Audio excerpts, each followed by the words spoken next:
الحمد لله رب العالمين والعاقبة للمتقين والصلاة والسلام على أشرف الأنبياء والمرسلين وعلى آله الطيبين الطاهرين وأصحابه الهادين المهديين أما بعد فقد قال الله تبارك وتعالى في الكلام المجيد والفرقان الحميد فأعوذ بالله من الشيطان الرجيم بسم الله الرحمن الرحيم حاميم والكتاب المبين إنا أنزلناه في ليلة مباركة إنا كنا منذرين فيها يفرق كل أمر حكيم صدق الله المولانا العظيم وصدق رسوله النبي الكريم المكين الأمين ونحن على ذلك لمن الشاهدين والشاكرين والحمد لله رب العالمين. معزز سامعین اکرام، آج کی یہ جو رات جس کو ہم شب برات کہتے ہیں، آج اس رات کی اہمیت اور اس مہینے کی اہمیت کے متعلق قرآن اور حدیث کی روشنی میں چند باتیں ذکر کی جائیں گی. یہ جو مہینہ شعبان المعظم کا ہے، یہ مہینہ، اس کی اہمیت احادیث میں کیا ہے؟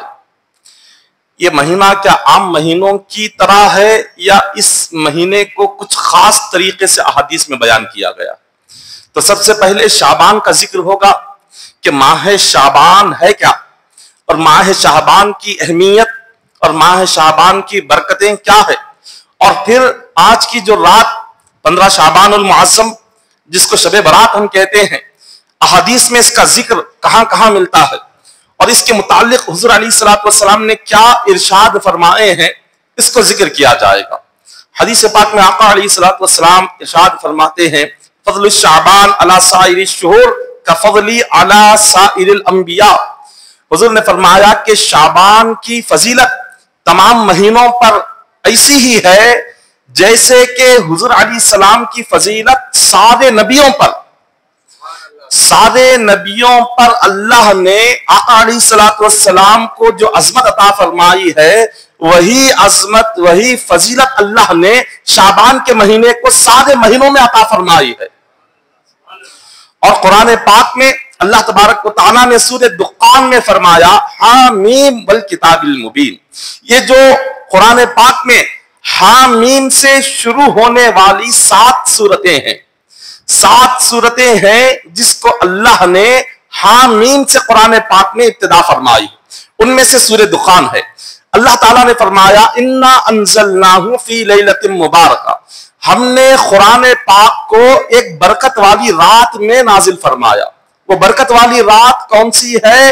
مفسرین کرام لکھتے ہیں آج کی یہ جو شب برات ہے، اس برکت والی رات میں اللہ نے قرآن پاک کو نازل فرمایا ہے. شب قدر کے تعلق سے آتا ہے کہ اللہ نے فرمایا کہ انا انزلناہ فی لیلۃ القدر، کہ ہم نے قرآن کو شب قدر میں بھی نازل فرمایا.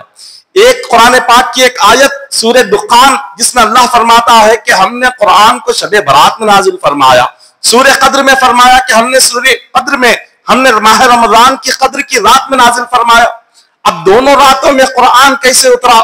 تو مفسرین اکرام لکھتے ہیں تفسیر پاک میں کہ اللہ تعالیٰ نے قرآن پاک کو لوح محفوظ میں جمع کر کے رکھا تھا. لوح محفوظ کیا ہے؟ لوح محفوظ اللہ کا علم ہے.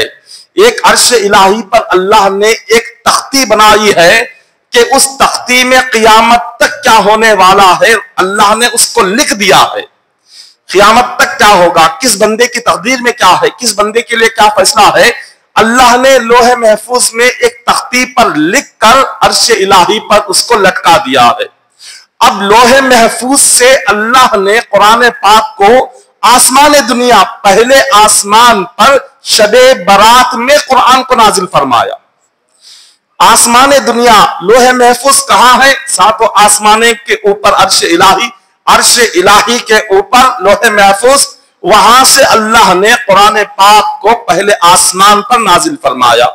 اور پہلے آسمان سے حضور علیہ الصلوۃ والسلام پر 23 سال تک قرآن اترتا رہا، اور مکمل قرآن اللہ نے شب قدر میں نازل فرمایا. شب قدر میں قرآن پہلے آسمان سے مکمل حضور پر نازل ہوا، اور شب برات میں لوح محفوظ سے پہلے آسمان پر قرآن نازل ہوا. تو دونوں راتوں کا تعلق قرآن سے ہے، اور دونوں راتیں اللہ نے مبارک راتیں فرمایا، برکت والی رات فرمایا۔ اللہ نے جس رات کو برکت والی رات خدا خود فرما رہا ہے، تو آپ سوچیں اس رات میں کیا برکتیں ہوں گی، کتنی برکتیں ہوگی، وہ کیا کیا اللہ کی رحمتیں اترتی ہے کہ جس کو اللہ خود برکت والی رات کہہ رہا ہے۔ تو حضور علیہ السلام آگے اس ماہ شعبان، یہ وہ مہینہ ہے کہ حضرت امام حسین کی جو پیدائش ہوئی اسی مہینے میں ہوئی، اسی ماہ شعبان میں امام حسین رضی اللہ تعالیٰ عنہ پیدا ہوئے، اور اسی شعبان کے مہینے میں کعبۃ اللہ کو اللہ نے جو قبلہ بنایا، اسی مہینے میں کعبے کو قبلہ بنایا گیا۔ اس سے پہلے حضور علیہ السلام جب مدینہ تشریف لائے، 17 مہینے تک بیت المقدس کی طرف رخ کر کے نماز پڑھتے رہے۔ بیت المقدس کی طرف چہرہ کرنے کی وجہ مفسرین کرام تفسیر میں لکھتے ہیں کہ مدینہ منورہ میں یہودی بہت زیادہ تھے، تو آقا ان کا جو قبلہ تھا وہ بیت المقدس تھا، کعبہ نہیں تھا۔ آقا علیہ السلام جب مدینہ آئے تو حضور علیہ السلام نے کعبے کی جانب قبلہ کر کے نماز پڑھنے کی بجائے آپ نے بیت المقدس کی جانب چہرہ کر کے نماز پڑھنا شروع کیا، تاکہ یہودیوں کے دلوں میں اسلام کی محبت پیدا ہو اور وہ لوگ اسلام کے قریب آئے، تاکہ وہ اسلام کے قریب آئے اور ان کے دلوں میں ایمان اور اسلام اللہ رسول کی محبت پیدا ہو۔ اسی لیے حضور علیہ السلام بیت المقدس کی جانب رخ کر کے نماز پڑھ رہے تھے۔ 17 مہینے گزر گئے اور آقا علیہ السلام کو عین نماز کے وقت میں یہ خیال پیدا ہوا کہ اللہ تبارک و تعالی یہ جو قبلہ بیت المقدس ہے، میری امت کو اللہ کعبے کو قبلہ بنا دے۔ عین نماز کی حالت میں جیسے ارادہ ہوا، اللہ نے فرمایا قد نرى تقلب وجهك في السماء فلنولينك قبلة ترضاها فول وجهك شطر المسجد الحرام۔ اے میرے مصطفیٰ، ہم دیکھ رہے ہیں آپ کے دل کا حال، آپ چاہتے ہیں کہ کعبے کو قبلہ بنا دیا جائے۔ رب نے فرمایا میں نماز کی حالت میں ہی کعبے کو قبلہ بنا دیتا ہوں۔ حضور جیسے کھڑے تھے، حکم آیا کہ آپ اپنا چہرہ پلٹا دے۔ حالت نماز میں حضور نے اپنے قبلے کو تبدیل کیا، اس دن سے کعبہ امت کا قبلہ بن گیا۔ تو شعبان کا مہینہ ہی تھا کہ اس مہینے میں کعبے کو قبلہ بنایا گیا۔ اس کے بعد آقا علیہ السلام فرماتے ہیں وَفَضْلُ رَمَضَانَ عَلَى سَائِرِ الشُّهُورِ كَفَضْلِ اللَّهِ تَعَالَى عَلَى عِبَادِهِ۔ رمضان کی فضیلت سارے مہینوں پر ایسی ہی ہے جیسے اللہ کی فضیلت اس کے سارے بندوں پر، اللہ کی قدرت، اللہ کی شان، اللہ کی جو عظمت سارے بندوں پر، اللہ کی جو شان ہے، رمضان کی شان سارے مہینوں پر ایسی ہی ہے۔ یہ حضور علیہ السلام نے اس کا ذکر فرمایا، اور آگے آقا علیہ السلام فرماتے ہیں یرفع اللہ اعمال العباد کلھا، اس مہینے میں بندوں کے اعمال اللہ کی بارگاہ میں پیش کیے جاتے ہیں۔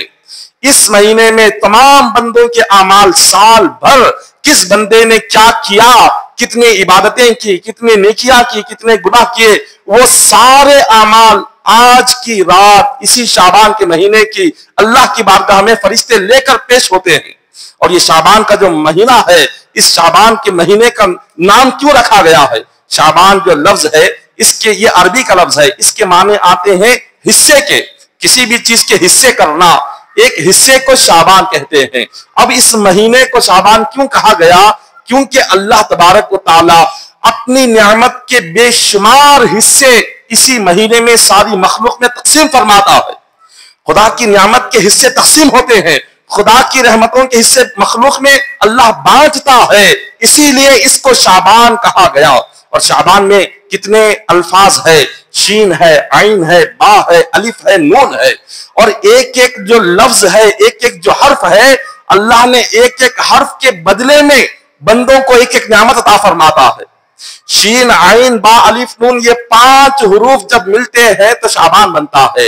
اور جو بندہ اس ماہ شعبان سے اپنی عبادت شروع کر لیتا ہے، اللہ اس کو شین کے بدلے میں خالق کائنات اس کو شفاعت مصطفیٰ عطا فرماتا ہے۔ شعبان کے شین کے بدلے میں شعبان میں عبادت کرنے والے کو شفاعت مصطفیٰ نصیب ہوتی ہے۔ اور شعبان کے شین کے بعد آتا ہے عین، اور جو بندہ مومن اس ماہ مبارکہ میں اگر اللہ کی عبادت کر کے روزے رکھتا ہے، اللہ تبارک و تعالی شعبان کی عین کے صدقے میں اسے عزت عطا فرماتا ہے۔ پھر اس کے بعد آتا ہے با، شعبان کا جو با ہے، اللہ تبارک و تعالی اس ماہ مبارکہ کی رات میں عبادت کر کے دن میں روزہ رکھنے والے کو اس کی بہترین بدلہ اور نیکیوں کا صلہ عطا فرماتا ہے۔ اور پھر آتا ہے الف، اللہ تبارک و تعالی اس ماہ مبارکہ کی رات کی عبادت کے صدقے میں، شب برات کے روزے اور نماز کے صدقے میں الف کے بدلے میں اللہ اسے اپنی الفت اور محبت عطا فرماتا ہے۔ پھر آخر میں آتا ہے شعبان کا نون۔ یہ جو شعبان کا نون ہے یہ کیا ہے؟ اللہ تبارک و تعالیٰ فرماتا ہے کہ بندے تو اگر اس مہینے کو اور اس رات کو نماز میں عبادت میں گزارے گا تیرے دل کو اپنے نور سے بھر دوں گا۔ اللہ تبارک و تعالیٰ ایک ایک لفظ شعبان کا، اللہ کے ایک ایک لفظ کے بدلے میں ایک ایک انعام بندے کو مل رہا ہے۔ یہ انعام کیسے ملتا ہے؟ اس بندے کی عبادت کے صدقے میں، اس بندے کی نماز اور روزے کے صدقے میں اللہ ایک ایک انعام عطا فرما رہا ہے۔ اور پھر حدیث پاک میں آقا علیہ الصلوۃ والسلام فرماتے ہیں جعل اللہ الرحمہ مئۃ جزء، اللہ تبارک و تعالیٰ نے اپنی رحمت کے 100 حصے کیے، 100 حصوں میں اللہ نے رحمت کو تقسیم فرمایا، اور ان 100 حصوں میں 99 حصے، 90 پر 9 رحمت کے حصے اللہ نے اپنے پاس رکھ لیے، اور ایک رحمت کا حصہ اللہ نے دنیا میں نازل فرمایا۔ ایک اللہ کی رحمت ہے، 99 حصے اللہ نے اپنے پاس رکھ لیے، ایک حصہ اللہ نے ساری مخلوق میں بانٹ دیا۔ اب اس ایک حصے کے بدلے میں ماں باپ جو ایک اولاد سے محبت کرتے ہیں وہی ایک حصہ رحمت کا بدلہ ہے۔ اور ایک جانور جو اپنے اولاد پر پیر نہیں رکھتا، ایک جانور ہو کر اپنے اولاد کو اپنی باہوں میں لے کر اس سے محبت کرتا ہے، اس ایک رحمت کے حصے کے صدقے میں ہے۔ جب اللہ کی ایک رحمت دنیا میں پھیلا دی گئی تو ساری مخلوق آپس میں محبت کر رہی ہے، تو سوچو 99 پر 9 رحمتوں کا عالم کیا ہوگا۔ حدیث پاک میں حضور فرماتے ہیں اب یہ باقی کی رحمتیں بندے کو کب نصیب ہوگی؟ جب قیامت کے دن بندہ آئے گا، اللہ اس ایک رحمت کو 90 پر 9 رحمتوں سے ملا کر 100 رحمتیں اپنے نیک بندوں کو عطا فرمائے گا۔ اپنے نیک عبادت گزار بندوں کو ساری کی ساری 100 رحمتیں اس کے حوالے کر دے گا۔ اور ایک روایت میں بیان کیا گیا حضور علیہ الصلوۃ والسلام نے جب مہینوں کی فضیلت کو بیان کرنا شروع کیا تو سب سے پہلے حضور نے رجب سے بیان کیا، فرمایا کہ ان رجب شہر اللہ و شعبان شہری و رمضان شہر امتی۔ حضور نے رجب سے بیان کیا، فرمایا کہ رجب جیسی شروع ہو جائے ان رجب شہر اللہ، کہ رجب اللہ کا مہینہ ہے، وہ شعبان شہری، شعبان کے تعلق سے فرمایا یہ میرا مہینہ ہے، رمضان کے تعلق سے فرمایا میری امت کا مہینہ ہے، میری امت کی مغفرت اور بخشش کا مہینہ ہے۔ اب اسی روایت کو، حدیث پاک کو علماء فرماتے ہیں جب رجب شروع ہوتا ہے اور بندہ جب رجب سے نمازوں کا پابند ہو جائے تو رجب کی نماز، رجب کی عبادتیں بندے کے جسم کو گناہوں سے پاک و صاف کر دیتی ہے۔ رجب کی عبادت سے بندہ کیا ہوتا ہے؟ اس کا جسم سے جو بھی گناہ ہو، سر سے لے کر پیر تک، یہ سارا جسم گناہوں سے پاک و صاف ہو جاتا ہے۔ اور پھر اس کے بعد جب شعبان کا مہینہ شروع ہوتا ہے اور بندہ شعبان میں بھی عبادت کرنے لگ جائے تو شعبان کی جو عبادت ہے اس کے دل کو گناہوں سے پاک کرتی ہے۔ شعبان کی عبادت سے، شعبان کی نماز سے، شعبان کے روزے سے اس کا دل پاک ہوتا ہے۔ اور جب جسم رجب کی عبادت سے پاک ہو گیا، شعبان کی عبادت سے دل پاک ہو گیا، اب رمضان جیسی آ جاتا ہے تو رمضان کے روزے اور نماز اس کی روح کو پاک کرتے ہیں۔ اس کی روح کی گندگی، ہر قسم کے گناہ سے اس کی روح پاک کر دی جاتی ہے۔ تو اللہ تبارک و تعالیٰ نے ایسا نظام بنایا ہے کہ رمضان کی تیاری رجب سے شروع کرنے کا حکم دے دیا گیا، اور رجب سے ہی ہمیں اس بات کو طے کر لینا ہے کہ رمضان آنے سے پہلے ہم نفل روزے رکھنے شروع کر دیں، رمضان آنے سے پہلے ہم اپنی راتوں میں اٹھ کر تہجد پڑھنے کی عادت ڈالے۔ آقا علیہ الصلوۃ والسلام ارشاد فرماتے ہیں من عظم شعبان واتقى اللہ تعالی وعمل بطاعته، حضور فرماتے ہیں کہ جو کوئی بندہ ماہ رجب میں اپنے آپ کو گناہوں سے بچایا اور شعبان میں عبادتوں کی پابندی کر لی، اللہ کا خوف پیدا کیا، شعبان کے مہینے سے ہی وہ بندہ اللہ سے ڈر کر